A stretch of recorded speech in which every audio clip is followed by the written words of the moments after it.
மிகப்பெரிய ஆபத்து வந்திருக்கிறது. ஏன்னா வலதுசாரி பெரும்பான்மை தீவிரவாதம், மதவெறி, இந்து மதவெறி, இந்தியாவே கபலீகரம் செய்து கொண்டிருக்கக்கூடிய அந்த மதவெறி தமிழ்நாட்டுக்குள்ள கால் பதிக்க துடித்துக் கொண்டிருக்கிறது.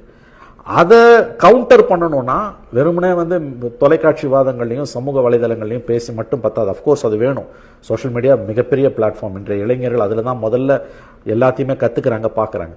ஆனால் அதை தாண்டியும் நம்ம நேரடியாக பீப்புளோட கான்டாக்டில் இருக்கணும்னா தெருமுனை கூட்டங்கள், திண்ணை கூட்டங்களையும் கவனம் செலுத்தணும். பாசறைகள் கருத்துக்களை அங்கே கொண்டு போகணும்னு முதலமைச்சர் சொல்லுகிறார். இது ஒரு நல்ல கருத்து, காலத்தே சொல்லப்பட்ட கருத்து. ஆனா அது உங்க கேள்வி, அது சாத்தியப்படுமா, கட்சிக்காரன் அதை செய்வானா அப்படின்றீங்க. செஞ்சாங்கன்னா அவங்களுக்கு நல்லது, இல்ல புத்தி வரலன்னா அதற்கான விலையை அவர்கள் கொடுப்பார்கள். ஒண்ணு மட்டும் நிச்சயம், இந்த கவர்மெண்ட் போச்சுன்னா நல்லா ஞாபகம் வச்சுக்கோங்க, திமுக கவர்மெண்ட், இந்த கவர்மெண்ட் எப்ப போனாலும் சொல்றேன், இந்த கவர்மெண்ட் வீட்டுக்கு அனுப்பப்பட்டால் அடுத்து தமிழ்நாட்டில் அமையக்கூடிய அரசு RSS பிஜேபியோட நேரடி அரசாக இருக்கும், அல்லது பிஜேபி மறைமுகமாக பெரிய அளவில் செல்வாக்கு செலுத்தக்கூடிய ஒரு அரசாக இருக்கும். எப்படி பார்த்தாலும் அந்த RSSோட இன்ஃப்ளூயன்ஸ் உள்ள கவர்மெண்டா இருக்கும். அது தமிழ்நாட்டை சவக்குழிக்கு தள்ளும் என்பது மட்டும் சத்தியம்.